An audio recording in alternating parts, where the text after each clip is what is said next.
Greetings, children of the screen. Your friendly neighborhood nerd scum here once again, taking a couple of minutes to talk to you guys about Legion of Superheroes Millennium number 2. Now, you might remember that I covered the first issue of this, and that was all I was going to do, but I didn't realize it was a two-part series, so I thought I would go ahead and take a look at it, and then me actually deciding to cover it on the channel comes from the fact that I was wrong. This book sucks. So yeah, I'm not going to go real far into it. As you'll see, there's not going to be any images from the book or anything like that. If you enjoyed the first one, you might still want to pick this one up. But my whole thing on the first video was that this book, they're using a character that we don't really know that well in Rose and Thorn, so that's interesting. They're doing like a weird time-jumpy thing with her because she's essentially immortal, but it also felt like she was actually dealing with like multiple timelines and she was aware of the like crisis events in like a psycho-pirate type way. And again, I imagine they're going to do something with that eventually, but it never comes up in this book. Like, also, this book was not supposed to be 2 issues. This was like an overstuffed 1 issue, and they wanted to make more money out of it, so they spread it out. You can tell because the last like 8 pages of the book are just one image on one page with tiny bits of text. Like, it's wasting so much space on something that is so meaningless, because in terms of the story, like if you remember in the previous issue, like she's out of her medicine, they don't make her medicine anymore, she goes to the Legion of Superheroes thing, she gets captured, she's talking to like Supergirl and all that kind of stuff. The book is really unclear on it, but it feels like, because I know that Bendis wants to do his version of Legion of Superheroes further in the future, but the way that he depicts it doesn't make any sense, and it's impossible to follow. Like, in the first book, we were jumping around from different time periods so much, and in this book, we do the same thing.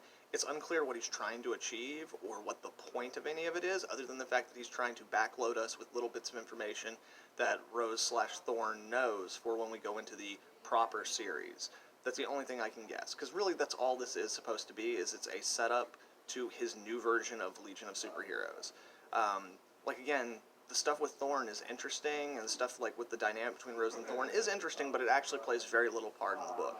Like, the book is more just a primer on everything you need to know about his version of the history of this world and this character as it pertains to his new Legion of Superheroes book. So yeah, again, the artwork in the book is really great. I will definitely say that. It is worth the images that are in there. There's really fantastic stuff going on. The writing on this book just falls the hell apart. We have Rose and Thorn meet Booster Gold and give him the idea to go back and be a hero. Way to go. Because, yeah, like, man, the way people have been doing Booster recently is, it's not, I'm not feeling it, you know what I'm saying? But anyway, and then, yeah. Then we even get a little bit with, like, where she goes to the period of, like, OMAC, where, like, all the superheroes are gone, and he's, like, the only defender of the civil peace. But the whole time he's, like, fighting, he's, like, pontificating and speechifying about how, like, these corporations have overstepped their privilege and all this stuff.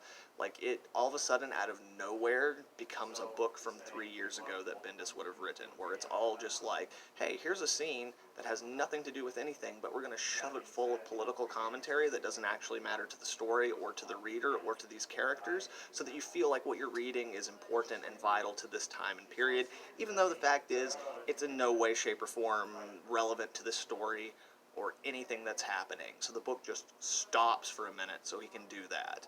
So yeah, and then again, put on top of that the fact that, like, none of the pieces he set up connect in a way. Like, I get that this is just a primer for his book, but there still needs to be a contained, isolated story that makes sense in a linear fashion, and this one doesn't. That's the problem with jumping around and, like, doing flashbacks and flash forwards and stuff like that. Unless you map it out precisely and do it just perfectly, people are going to get lost and it's going to mean nothing, and that's exactly what this book is.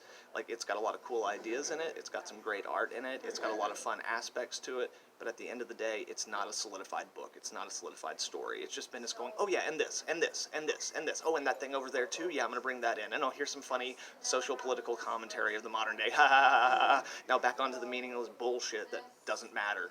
So yeah, anyway guys, that's my thoughts on Legion of Superheroes Millennium number 2.